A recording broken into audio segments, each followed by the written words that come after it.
point.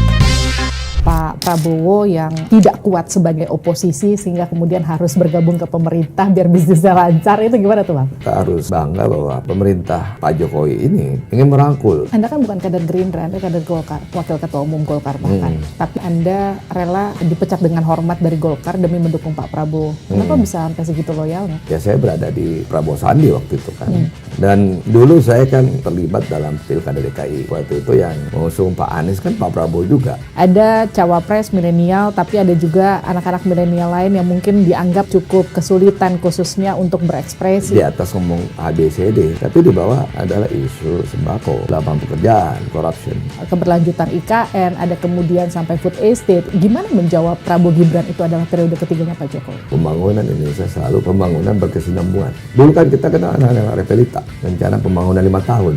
Masalah di Jakarta harusnya diselesaikan, bukan justru pindah ke IKN. Bagaimanapun Jakarta tidak 5 tahun dikelola, 3 tahun dikelola, 2 tahun pandemi. Jakarta punya duit juga, karena ada proyek-proyek di Jakarta yang kalau nggak dibantu dari pusat itu bisa mangkrak. Pengusaha ya pengusaha, bisnis ya bisnis. Pengusaha-pengusaha yang masuk tim sesnya Prabowo Gibran ketika nanti terpilih, hitung-hitungan gizi, amunisi, balik modalnya gimana? Tentunya aparat hukum kita yang mengendalikan hukum di bawah inilah yang tidak transparan. Karena tidak transparan, pendapatan negara nggak masuk. Siap kalah? Pasti harus siap. Hasilnya nggak ada draw kan?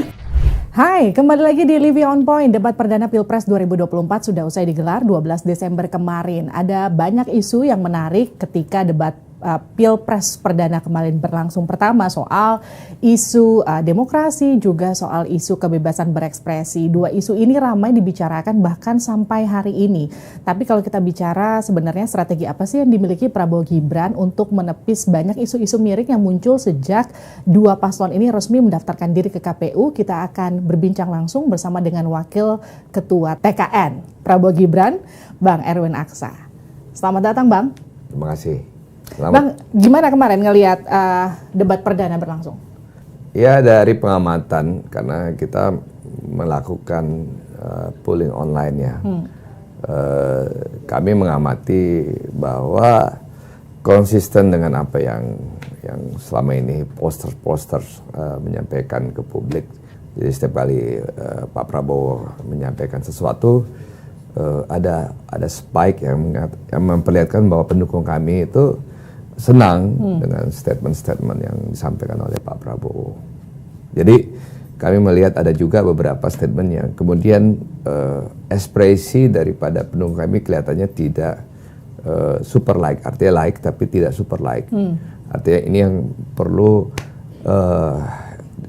diksi-diksi yang dipakai ke depan dalam debat supaya itu tadi memperkuat pemilih kami.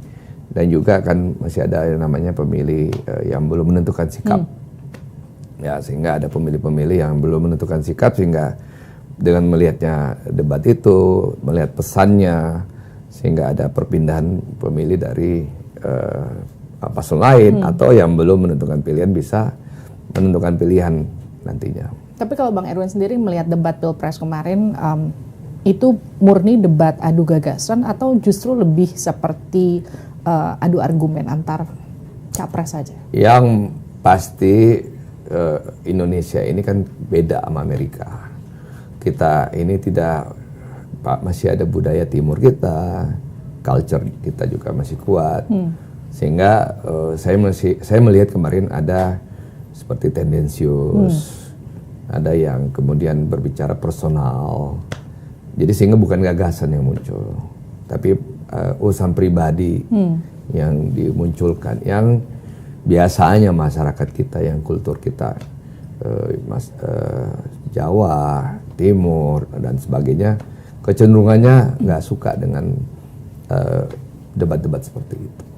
Sama seperti kemarin ketika ada pertanyaan soal Pak Prabowo yang kemudian dianggap tidak kuat sebagai oposisi sehingga kemudian harus bergabung ke pemerintah biar bisnisnya lancar, itu gimana tuh Bang? Ya itu lagi, itu kan tendensius, itu kan personal, itu bukan gagasan, sehingga ya kan gak ditanggapin juga kan, karena itu kan tendensius banget, dan itu asumsi yang dibikin secara pribadi itu kan apa gagasannya di situ. Tapi bisa ya seorang Prabowo Subianto yang kemudian dulu dikenal agak, mohon maaf nih Bang, agak lumayan emosional, tapi kemudian sekarang begitu tenang, kemarin menjawab pertanyaan yang cenderung tendensius dan juga mungkin menyerang personal begitu, tapi kemudian bisa diatasi dengan gembira, bahkan sambil menari-nari kemarin karena sambil ada gerakan-gerakan pencaksilat ya. Ya beliau itu seorang nasionalis, patriot. Jadi beliau saya ya kagum ya dengan beliau karena itu tadi nasionalismenya tinggi, jiwa patriotnya tinggi. Saya pernah mengantar beliau ketemu Pak Yusuf Kalla waktu beliau tidak terpilih di 2014. Saya antar waktu Pak Yusuf Kalla masuk sebagai wakil presiden, masuk istana Wapres waktu itu di Kebun Sirih. Saya antar dan saya melihat pas beliau bertemu dengan Pak Yusuf Kalla, yang pertama dilakukan oleh beliau adalah menghormat, ya menghormat dengan gaya militer gitu. Jadi beliau datang ke kantor Wapres waktu itu dan beliau ya artinya mengatakan siap membantu pemerintah. Walaupun 2014 beliau di luar kan, belum di dalam. Tetapi ya disitulah saya melihat beliau adalah seorang yang cinta tanah air, seorang patriot. Beliau tidak ingin ada yang dikatakan hardcore opposition, ya kan. Jadi beliau tetap ingin balancing aja gitu. Nah di 2019, karena saya juga ikut membantu beliau di 2019, ya beliau diajak oleh Pak Jokowi, dan karena beliau punya pengetahuan dalam geopolitik, dalam pertahanan, ya beliau mengetahui juga tentang bagaimana kondisi alutsista kita seperti apa, pertahanan kita seperti apa.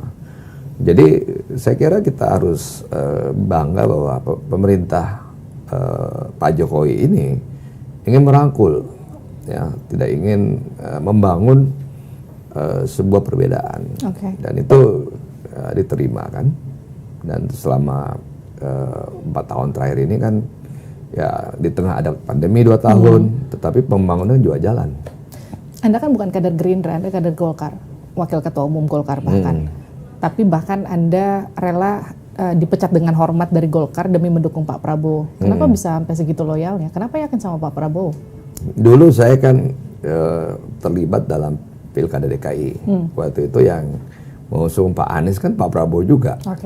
Nah dari situ saya ada hubungan yang baik karena kita sering diskusi, sering ngobrol dan sebagainya. Saya melihat beliau ya itu tadi nasionalismenya dan patriotismenya yang tinggi. Saya kagum sama beliau. Sehingga ya itu tadi saya melihat bahwa 2019 beliau ingin berjuang demi Indonesia sebagai nasionalismenya yang kuat, dan beliau patriot. Ya saya berada di Prabowo Sandi waktu itu kan, dan saya mundur dari partai waktu itu sebagai pengurus. Bang Erwin, 1 kali Pak Prabowo jadi cawapres, ini yang ketiga kali untuk jadi capres. Apa keyakinan yang bikin abang yakin kali ini Pak Prabowo pasti menang? Yang paling penting kan ada nuansa yang berubah, suasana yang berubah. Bahwa pemilih Indonesia itu adalah pemilih tengah, pemilih yang ingin berbicara tentang masa depan, berbicara tentang keadilan, berbicara tentang ekonomi. Sehingga beliau kan sekarang ini selalu memposisikan sebagai tokoh yang membawa paham-paham tengah, atau paham-paham jalan ketiga, ya, atau yang kita sering dengar dari beliau adalah ekonomi Pancasila yang beliau promosiin gitu, yang beliau ingin bawa dalam pemilu besok dan tentunya kalau beliau terpilih.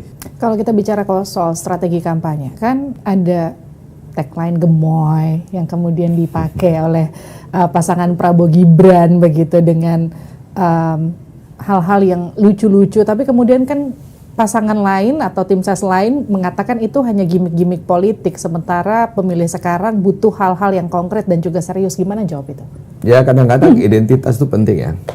Contoh Pak SBY, ya beliau kan seorang yang kuat narasinya dalam pesan, retorikanya bagus.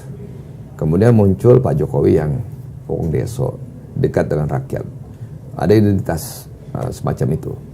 Nah kemudian sekarang kan masyarakat ingin melihat juga pemimpinnya tegas, tapi di satu sisi ingin pemimpinnya yang lembut. Ya pernah saya beritahu Pak Prabowo lebih setahun lalu ya, saya sampaikan bahwa we don't need a tough person to cut tender chicken. Ya, artinya be soft. Ya alhamdulillah selama lebih dari 1,5 tahun beliau ya, memperlihatkan ya otentiknya. Beliau menggemaskan gitu ya. Dan itu asli, bukan dibuat-buat. Kita sering ngelihat di beberapa media sosial Pak Prabowo joget-joget begitu ya bersama beberapa penyanyi gitu. Misalnya Parola Teh Meli yang pernah saya lihat sendiri di media sosialnya. Itu natural ya, memang begitu karakternya? Ya begitu, cuman kan sekarang era digital kan, era visualisasi. Kita lihat di Instagram, kita lihat di YouTube, kita lihat di Facebook, apalagi TikTok. Jadi semua era media sosial sekarang ini, sehingga ada faktor psikologi sosial dari visualisasi yang dilihat dari masyarakat dari sosial medianya. Jadi itu natural. Kalau nggak natural kan nggak sering. Dan itu tanpa ditanya beliau udah kayak gitu. Dan itu apa adanya. Cuman selama ini mungkin tidak pernah terekspos karena mungkin dulu eranya belum sosial media yang seperti sekarang ini. Terus mungkin tim digitalnya mungkin tidak mengangkatnya seperti sekarang ini. Tetapi karena era di TikTok yang didorong oleh milenial, ya kemudian muncul kan. Ya, gemoy itu juga dari netizen kan, bukan dari tim. Yang kedua juga beliau memang humanis, ya beliau dekat dengan kalau beliau dulu beliau adalah komandan ya dekat dengan prajuritnya.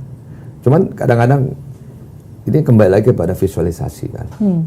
How content creator bisa membuat visualisasinya seperti itu. Nah, dengan semua apa yang muncul di media sosial, itu ada hubungannya nggak dengan ceruk pemilih yang memang di atas 50% sekarang anak-anak milenial? Ya, anak-anak milenial kan ingin mencari pemimpinnya pertama bisa menjawab kegelisahan mereka tentang biasanya lapangan pekerjaan, terus biasa tentang corruption, terus kemudian tentang save the planet. Nah, tentang ya mereka punya cost of living, ya, seperti begitu. Nah, pertanyaannya biasa kita tanya, who do you think can solve your problem? Siapa yang bisa solve your problem?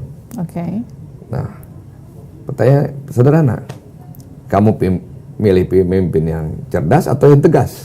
Kemarin juga sempat disinggung soal cawapres milenial, itu yang sempat disinggung oleh Mas Anies ya. Dan bila kita saksikan hari ini ada satu orang milenial bisa menjadi calon wakil presiden. Tetapi ada ribuan milenial, generasi Z yang peduli pada anak-anak bangsa, yang peduli pada mereka yang termarginalkan. Ketika mereka mengungkapkan pendapat, ketika mereka mengkritik pemerintah, justru mereka sering dihadapi dengan kekerasan, dihadapi dengan benturan, dan bahkan gas air mata. Apakah kondisi ini akan dibiarkan?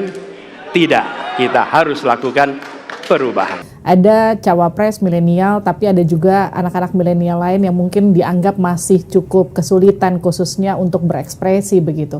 Jadi dipilihnya Gibran sebagai cawapresnya Pak Prabowo secara elektoral, menurut Anda itu menguntungkan atau justru merugikan? Kalau kita lihat poster kan impact-nya kan malah positif ya.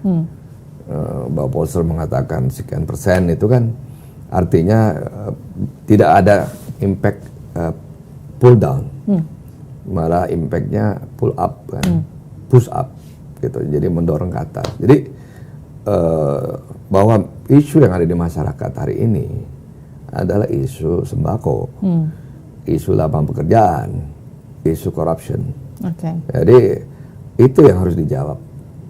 Jadi masyarakat itu kembali lagi isunya, isu hari-hari, isu setiap hari.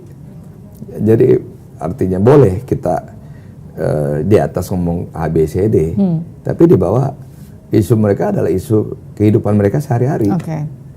Gitu, mereka harus struggle dengan bagaimana beli sembako, bagaimana mereka harus cari lapangan pekerjaan, terus bagaimana mereka merasa bahwa ada ketidakadilan, sehingga perasaan mereka ada yang korup. Tapi gini, selama ini kan cawapres atau wapres lah katakanlah, ini kan dianggap hanya sebagai pelengkap aja, sebagai shadow dari presiden ya begitu. Gimana memastikan Gibran yang dianggap sebagai representasi anak-anak milenial ini bisa betul-betul beraksi ketika nanti jadi wapres ya Pak Prabowo kalau terpilih? Sebenarnya Pak netizen kan milihnya presiden, gemoy kan. Jadi kalau kita tanya pemilih, kamu pilih siapa? Pilih presiden atau wapres? Dia pilih presiden, karena dia cari pemimpin yang bisa menjadi pemimpin. Pemimpin cuma satu, presiden. Nah, sehingga kalau kita tanya netizen, dan kemudian tadi sudah ada gemoy-gemoy itu kan, artinya netizennya melihat Pak Prabowo sendiri gitu.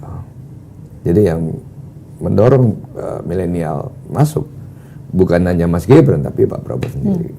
Bang Erwin, kalau dari survei Litbang Kompas terakhir tuh masih ada sekitar lebih dari 20% anak-anak yang mayoritas milenial dia masih gambang belum bisa menentukan pilihan, meyakinkan mereka itu untuk memilih Prabowo Gibran. Itu gimana caranya? Ada dua, ada pemilih pemula yang umurnya 18 tahun sampai 20 kira-kira. Biasanya dia nggak ngerti politik, ya belum tahu lah. Dia nanya ke orang tua, yang bagus siapa? Atau yang di atas 20-an sekian, udah ikut di grup-grup dan sebagainya. Kecenderungannya mereka ikut dalam gerbong yang menang, karena mereka ingin dalam gerbong yang menang, bukan mereka nggak mau di gerbong yang kalah. Jadi biasanya kita sebut bandwagon. Nah, jadi mereka nggak mau di gerbong yang, karena kalau mereka mungkin di grup-grup WA-nya ada kubu A, kubu B, kubu C, ya mereka ingin mensupport siapa yang paling besar pendukung dalam grup keluarga, dalam grup teman dan sebagainya. Dan anak-anak muda itu kecenderungannya nggak mau komen kan. Nah, tetapi pada saat teman-temannya udah mulai komen mendukung Pak Prabowo karena soft dan punya jawaban terhadap keluhan mereka. Nah, itu yang menjadi kata kunci bahwa pemilih milenial ini butuh jawaban terhadap keresahan mereka, dan mereka mencari pemimpin yang tegas yang bisa menjawab persoalan mereka, dan mereka punya hope bahwa 5 tahun yang akan datang pemimpin yang tegas lah yang bisa menyelesaikan persoalan mereka. Bang Erwin, masuknya Gibran sebagai cawapresnya Pak Prabowo kemudian sudah dianggap ya, meskipun nggak ada pernyataan resmi dari Pak Jokowi, tapi masyarakat pasti bisa menilai bahwa itu ada endorsement full dari Pak Jokowi ke Pak Prabowo Gibran. Dan ini sampai bahkan dianggap Prabowo Gibran itu adalah periode ketiganya Pak Jokowi, karena kalau kita lihat dari programnya, kemudian ada keberlanjutan IKN, ada kemudian sampai food estate, itu juga jadi hal-hal yang jadi programnya Pak Jokowi yang juga akan dilanjutkan oleh Prabowo Gibran. Gimana menjawab Prabowo Gibran itu adalah periode ketiganya Pak Jokowi? Jawaban yang paling simpel, pembangunan Indonesia selalu pembangunan berkesinambungan. Apa yang dibangun oleh Pak Bung Karno diterusin dan diperbaiki oleh Pak Harto. Apa yang telah dibangun oleh Pak Harto kemudian dilanjutkan oleh Gus Dur, oleh Pak Habibie dulu deh, kemudian oleh Gus Dur, oleh Ibu Mega, kemudian ada pemilihan langsung 2004, dilanjutkan lagi oleh Pak SBY, kemudian Pak SBY 10 tahun, kemudian datang Pak Jokowi 10 tahun juga. Jadi selalu ada pembangunan berkesinambungan. Dulu kan kita kenal anak-anak Repelita, rencana pembangunan 5 tahun. Jadi kita selalu melihat pembangunan itu berkesinambungan. Ada yang kurang, yes, kita perbaiki, kita benahin. kita koreksi. Ya, harus kita akui juga memang ada yang kurang. Itulah yang kita perbaiki, yang kurangnya. Artinya tetap akan ada program-program baru yang muncul dari Prabowo Gibran, nggak plek-ketiplek periode ketiganya pasti, Pak Jokowi? Karena bagaimanapun penerimaan negara naik. Bagaimanapun investasi kita ke SDM akan naik. Karena kita ingin kualitas SDM kita membaik karena kita punya bonus demografi. Terus kemudian kita butuh job creation kan. Terus kemudian kita ingin investasi dalam hilirisasi yang berteknologi. Dan yang kerja juga adalah bangsa Indonesia. Jadi pasti ada program yang baru kan. Pembangunan Pak Harto kan butuh juga 30 tahun. Baru kemudian pembangunan itu terasa. Tetapi belum cukup, ada yang kurang. Kemudian dilanjutin lagi oleh Pak Habibie, diperbaiki. Dan demokrasinya dibuka, reformasinya dibuka. Kemudian dibuka lagi, dilanjutkan oleh Gus Dur. Kemudian pluralisme ada ya, toleransi diperkuat lagi, lanjutin lagi Ibu Mega. Kemudian Ibu Mega ya memperbaiki MPL yang ada waktu di era Pak Harto ya. Kemudian selesai dan akhirnya kan masyarakat memilih 2004 langsung Pak SBY JK terpilih pada saat itu. Nah, kan masyarakat memilih langsung. Income-nya Ibu Mega. Okay. Yang terpilih orang baru namanya Pak SBY dan Pak JK. Nah, terjadi perubahan dalam kepemimpinan pada saat itu. Dan lagi-lagi pemilu dari pemilu itu bicara ekonomi. Jadi nggak ada topik lain selain ekonomi dalam setiap pemilu.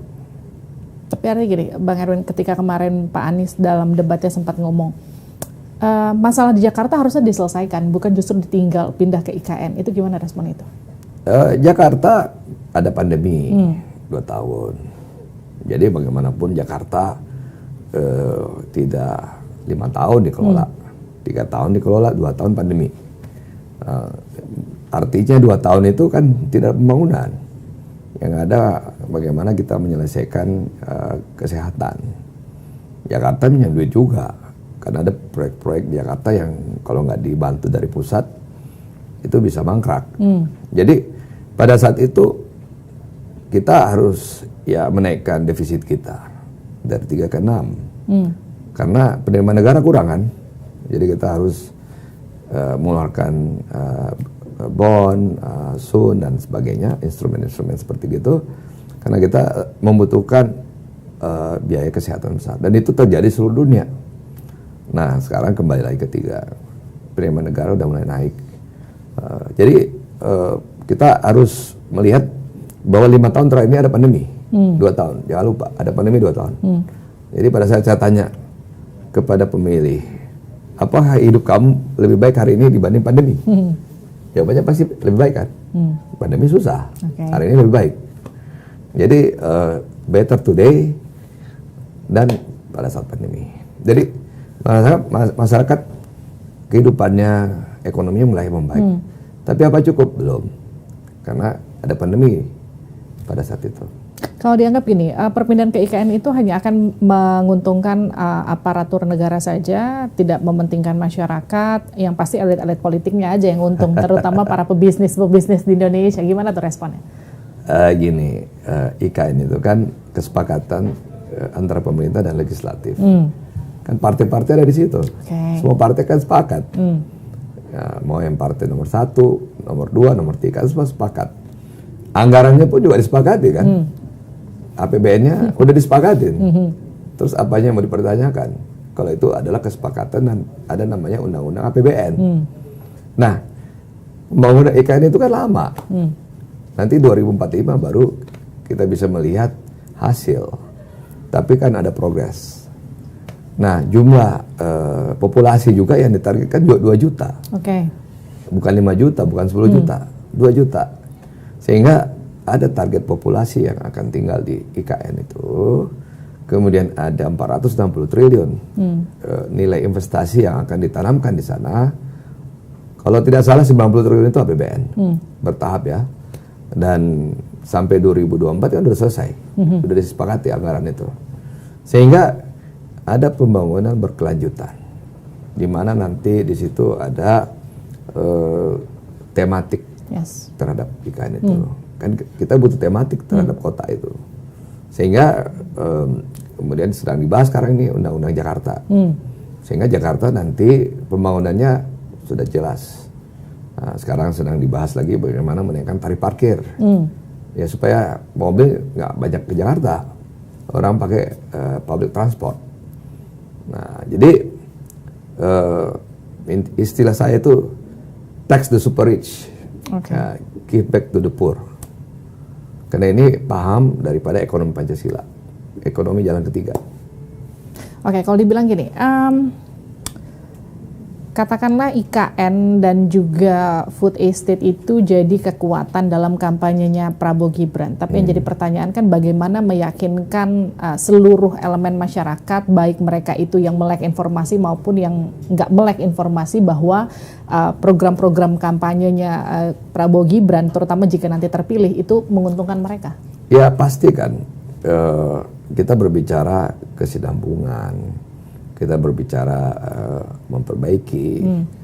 Ada, kita sekarang tahu harga beras berapa, mahal kan, harga cabai mahal, sehingga kita butuh lahan untuk membangun kawasan yang bisa full mechanized.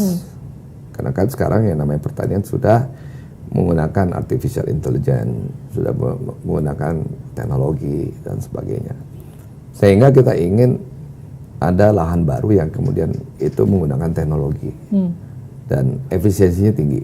Di satu sisi juga yang lahan yang ada sekarang ini jangan dikonversi jadi perumahan. Coba di Kerawang, Bekasi, sawah jadi perumahan sekarang, jadi pabrik. Berarti lahannya berkurang, produktivitasnya nggak naik. Jadi itu juga harus kita pikirkan bahwa kota di Jabodetabek berekspansi. Irigasi yang ada di Kerawang, Bekasi membasir. Karena dikonversi jadi perumahan dan pabrik. Nah, kita harus merelokasi lahan kita ke daerah-daerah tertentu. Baik. Bang Erwin, kalau kita bilang gini, pengusaha ya pengusaha, bisnis ya bisnis gitu.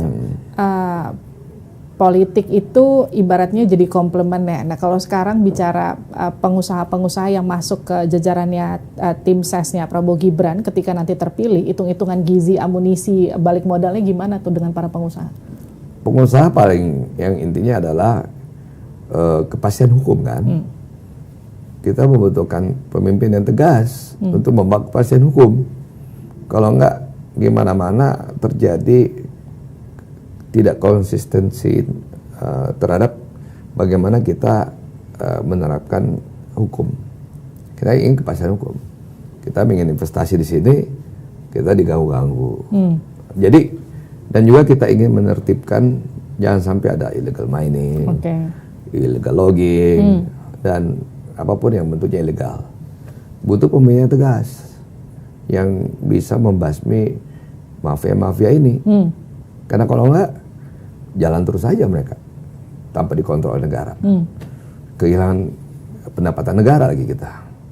Nah, akhirnya ada permainan di bawah. Yang tentunya aparat hukum kita yang mengendalikan hukum di bawah inilah yang tidak transparan. Nah, karena tidak transparan, pendapatan negara nggak masuk. Jadi kembali lagi kita butuh pemimpin yang tegas untuk menyelesaikan masalah ini. Bang Erwin, aku mau masuk ke isu 5 tahunan. Setiap 5 tahunan, karena kebetulan dari 2009, 2014, 19, sampai sekarang mau masuk 2024 gitu. Pak Prabowo ada di setiap rangkaian Pilpres itu ya. Ada isu 5 tahunan soal pelanggaran HAM. Ini lagi rame lagi nih sekarang nih. Apalagi kemarin kan debat Pilpresnya bicara-bicara soal HAM, penegakan hukum, gimana tuh? Ya begini, beliau maju presiden itu Pilpres 2014. 2009 kan Wapres. 2019 presiden. Angkanya kan not bad, 45, 47 kan. Jadi kembali lagi isu masyarakat itu adalah isu makanan, sembako, isu lapangan pekerjaan, kemudian isu ketidakadilan. Jadi masalah HAM. Mereka melihat ada mutilasi di lapangan. Terus kemudian polisi nggak bisa dapat tuh yang potong-potong. Itu apa? Itu HAM nggak? Ya, sekarang banyak kejadian kan. Ada telinganya di sini, ada kepalanya di sini. Itu kriminal umum. Jadi hukum itu ada. Nah, kemudian udah ada tim investigasi dan sebagainya. Dan beliau bisa masuk Amerika kok. Buktinya Biden yang namanya pro demokrasi dan juga yang namanya Demokrat Party itu kan nggak suka sama HAM ya, isu-isu begitu. Buktinya beliau kan bolak-balik ke Amerika. Artinya negara seperti Amerika sudah mengatakan ya mereka pasti kan melakukan due diligence kan, memeriksa setiap siapa warga negara dari negara mana yang ingin masuk ke Amerika pasti kan diperiksa background. Jadi ya kita tanya yang membawa isu HAM di seluruh dunia siapa? Amerika Barat, the West. Yang mereka selalu mengajarkan kita tentang hak asasi manusia. It's the West. Kalau West saja menerima, artinya kan ya mereka lah yang harus mengatakan ada persoalan. Karena mereka yang mensponsori, mereka yang memberikan donasi kepada NGO-NGO. Nah, jadi kita pertanyakan aja kepada ya ada dubes Amerika di sini. Jadi jelas itu goreng-gorengan politik menurut Anda ya? Kan lagi-lagi isu yang dibawa ini berbeda dengan isu elit. Elit can say HAM, tapi masyarakat isunya sembako. Jadi tetap aja mau digoreng di atas, tetap aja masyarakat. Jadi masyarakatnya lapar gitu nih sekarang.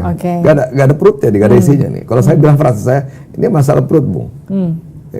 Ya mereka bagaimana biasa hidup besok, bagaimana bisa makan besok, bagaimana bisa dapat lapangan pekerjaan, terus mereka bisa ngurus apa surat-surat transparan, nggak dimintain duit. Jadi kembali lagi bahwa isu yang di atas sama di bawah ini beda. Gitu. Bang Erwin, kalau Pak Prabowo sama Mas Gibran terpilih, isu-isu soal kebebasan berdemokrasi, berpendapat di ruang publik itu nanti gimana ke depannya? Undang-undangnya dulu harus kita perbaiki kan, undang-undang ITE. Ya, karena disitulah sebenarnya pangkal persoalan ini.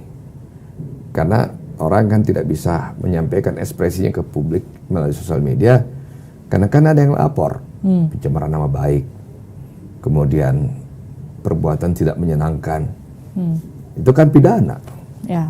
Jadi undang-undangnya harus diperbaiki. Karena undang-undang ITE ini kan dibuat sebenarnya untuk bagaimana mencari teroris, bagaimana mencari orang yang money laundering, tapi dipakai pencemaran nama baik. Nah, ini harus diperbaiki. Kalau dulu kan ada Dewan Pers, karena mainstream kan. Kalau sekarang kan nggak ada, sosial media emang ada Dewan Pers ya. Kalau di zamannya Pak Jokowi kan ada beberapa misalnya penghinaan-penghinaan kepada Pak Jokowi mungkin secara pribadi gitu. Tapi ada yang diproses karena mungkin dilaporkan oleh pihak ketiga, tapi ada yang kemudian tidak diproses. Kalau nanti Pak Prabowo yang menghadapi hal demikian gitu, kira-kira Pak Prabowo akan bersikap kayak gimana, Bang Erwin? Ya beliau orangnya beliau kan sekolahnya di luar negeri juga. Beliau mengerti yang namanya demokrasi. Dan beliau punya pengetahuan tentang geopolitik, dan beliau berkali-kali mengatakan bahwa beliau adalah pro demokrasi. Jadi otomatis, dan apalagi kalau beliau tegas, otomatis sampai di akar rumput akan mengikuti begitu. Jadi kembali lagi kita mencari pemimpin yang tegas supaya ada ketegasan, termasuk ketegasan sampai ke bawah. Masih berurusan dengan hukum HAM dan juga demokrasi, kalau kita ingat kan beberapa waktu belakangan ini justru banyak pegiat-pegiat HAM, aktivis 98 yang justru ikut gabung sama Pak Prabowo ya di Pilpres sekarang gitu ya. Yang mungkin bahkan beberapa tahun sebelumnya ikut nyerang Pak Prabowo. Kenapa begitu? Kenapa namanya mereka bisa banting setir? Namanya politik. Itu masuk ke bagian strategi kan?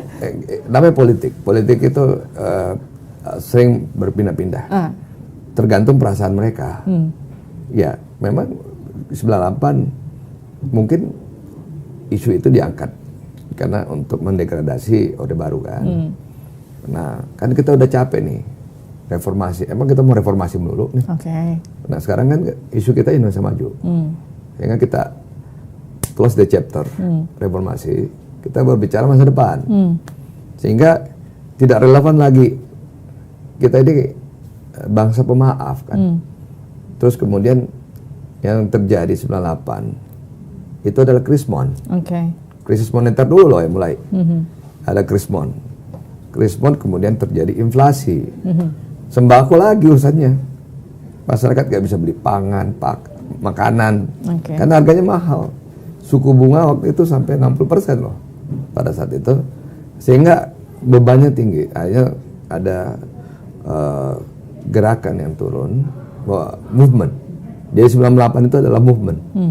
Jadi movement itu turun, kemudian movement itu kemudian membuat Pak Harto ya ikhlas, ya sudah saya mundur, saya berikan ke Pak Pak Habibie. Beliau nggak di impeach. Beda sama Gus Dur. Gus Dur kan di impeach sama MPR. Jadi ya harus dipisahkan dulu nih, harus flashback. Bahwa beliau mundur tahun 98 di istana. Beliau kemudian menyerahkan ke Pak Habibie. Beliau menyaksikan pelantikannya Pak Habibie. Beliau keluar dari istana naik mobil pergi ke Cendana. Beliau nggak lari ke luar negeri loh. Beliau nggak seperti Marcos pergi ke Hawaii. Nggak, beliau di Jakarta bebe aja. Emang ada yang datangin Cendana? Enggak ada. Fine-fine aja. Pak Habibie datang dengan cepatnya menyelamatkan ekonomi, membuka demokrasi, kebebasan pers. Kemudian persoalannya menjadi membaik dalam 1,5 tahun. Bang Erwin, aku mau masuk ke strategi pemenangkan Prabowo Gibran. Memenangkan Jawa itu kan sama aja memenangkan Indonesia, anggapannya gitu ya, karena kan ceruk suaranya itu ada di Jawa. Jawa Barat itu kantong suaranya Pak Prabowo, bisa dikatakan gitu dari setiap pilpres. Tapi Jawa Tengah itu kan masih kebagi nih antara Gibran sama Pak Ganjar mayoritasnya. Itu gimana strategi memenangkan Jawa Tengah, terutama juga Jawa Timur? Pemilu itu adalah isu. Isu kita ekonomi kan. Jadi siapa yang bisa menyampaikan isu itu kepada pemilih dan menyampaikannya dengan benar, menggugah perasaan mereka, mereka akan berpindah, ya. Dan apa yang terjadi dalam 1 bulan terakhir ini, ada terjadi perpindahan suara. Kan Kompas sudah menemukan juga itu kan, bahwa ada perpindahan suara yang pindah sehingga angkanya naik spike dia kan. Jadi ya kita tanya ke peneliti, ada apa dengan itu kan? Bagaimana memenangkan? Ya lagi-lagi mainstream pasti menjadi sumber berita. Kemudian ada sosial media. Jadi masyarakat kita kan sudah 70-80% on internet. Jadi mereka sudah ada di handphone. Jadi kembali lagi medianya, message media. Gitu. Bang Erwin, kurang lebih 60 hari kan menuju ke Pilpres begitu ya. Dengan masa kampanye yang begitu singkat, itu menguntungkan atau justru merugikan? Ya begini, yang kita nggak inginkan adalah blunder kan. Jadi yang ada adalah karena biasanya kalau orang yang di atas diserang dengan negatif campaign kan. Nah caranya untuk mendegradasi. Nah bisa betul teorinya, bisa enggak. Sehingga menurut saya waktu yang singkat bisa terjadi perubahan. Kenapa? Kalau orang blunder, ya bisa saya ada namanya movement, gelombang dan sebagainya ya. Itu bisa berubah. Ya contoh waktu itu orang mengatakan Hillary Clinton bakal menang, tapi dia di-attacking dengan bahwa Hillary Clinton pembohong. Trump yang menang. Ya mana kita tahu. Bang Erwin, ini kan saya bilang kerjaan Anda banyak banget ya. Karena selain jadi Waketum Golkar, jadi Wakil Ketua pemenangan Prabowo Gibran, tapi Anda juga nyalek juga, masuk ke bursa Cagup DKI juga. Gimana bagi fokusnya Bang? Ya enjoy aja lah. Enjoy aja kan. Yang penting kita senang aja dengan kerjaan kita kan. Ya, saya sama kamu. Kalau kamu nggak senang sama kerjaan kamu, pasti capek kan. Tapi kan tetap harus bolak-balik dapil Bang. Ya kan dapilnya dekat. Di Jakarta sini ya, dapil 3 ya. Tapi ngapain Bang masih nyalek Bang? Kan masuk bursa Cagup kan. Saya di Golkar kita punya prinsip meritokrasi kan. kita punya prinsip pragmatisme, kita punya prinsip honesty. Saya kan belum pernah melalui proses itu. Oke. Kalau di Dapil Abang tuh kira-kira problemnya yang paling harus ditaklukkan tuh apa sih? Yang paling kerasa ya air bersih. Air bersih, ya lah ya. Ya, terus kemudian lagi-lagi lapangan pekerjaan. Lagi-lagi juga harga sembako. Ya kembali lagi juga mereka masih merasakan ketidakadilan. Mereka mau sekolah di SMA, SMP anaknya, mereka nggak bisa masuk. Ya, terus kemudian mereka mau ke rumah sakit, mereka harus ngantri. Jadi masyarakat tidak adilan lagi. Bang, ngelihat seorang Erwin Aksa itu kan nggak cuma seorang politisi tapi juga pengusaha hebat. Gimana tuh mewujudkan ekspektasi para pemilih ketika milih Abang? Wah, pokoknya lapangan kerja lah kalau milih Erwin Aksa harus ada gitu ya. Pokoknya nggak bakal jadi pengangguran lah, bisnis lancar lah. Itu gimana tuh Bang, ekspektasi ya, ini? Saya kan mengerti tentang perilaku para pelaku usaha karena saya datang dari pelaku usaha kan. Yang pasti kita harus bawa yang namanya keberpihakan. Banyak saya mendengarkan masyarakat kita ada pabrik di situ, tapi kok yang kerja orang luar, bukan masyarakat di sekitar pabrik itu. Jadi lagi-lagi ini keberpihakan. Kalau nggak ada skillnya, ya reskill dong, dan sebagainya. Jadi harus ada keberpihakan. Yang namanya industri di Jakarta Utara, Jakarta Barat luar biasa, di Pulau Seribu juga luar biasa. Tetapi lagi-lagi yang datang dari luar, padahal masyarakat masih banyak di sana. Malah jangan salah, Jakarta ternyata masih ada kampung. Mereka masih mengatakan saya hidup di kampung. Padahal kita kota yang sudah APBD-nya 85 triliun kan, berarti something wrong. Mereka butuh perumahan murah, mereka butuh air. Ya, mereka butuh pengolahan air limbah, mereka butuh pengolahan sampah modern. Ya mereka butuh juga ruang terbuka hijau. Yang di sana satu rumah bisa 3 kakak. Jadi mungkin di desa mereka bisa menikmati yang namanya oksigen dibanding sini gitu. Tapi Bang Erwin kalau disuruh milih jadi anggota legislatif atau jadi gubernur DKI, kira-kira lebih menarik yang mana?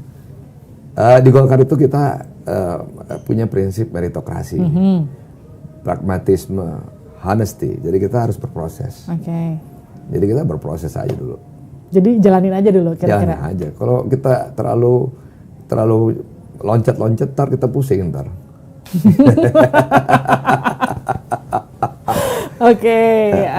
Sekarang kita masuk ke pertanyaan cepat. Tolong dijawab cepat ya Bang. Betul. Kalau melihat program dari pasangan Anies Mohaimin, seperti apa programnya? Ya, menurut saya janji. Program Prabowo Gibran? Meneruskan. Programnya Ganjar Mahfud? Janji. Sosok Anies Baswedan? Ya, yang jelas beliau udah religius, masih pakai kopiah gitu. Sosok Prabowo Subianto? Beliau nasionalis patriot. Sosok Ganjar Pranowo? Ganjar sosoknya adalah humanis. Lucu. Erwin Aksa? Tegas. Siapa pemenang Pilpres 2024? Pemimpin tegas. Siap kalah? Pasti harus siap. Hasilnya nggak ada yang draw kan? Bukan bola ini. Terima kasih sudah bergabung bersama saya di Livian Fine. Itu dia tadi perbincangan saya bersama Bang Erwin Aksa. Kita ketemu lagi di episode selanjutnya. Sampai jumpa.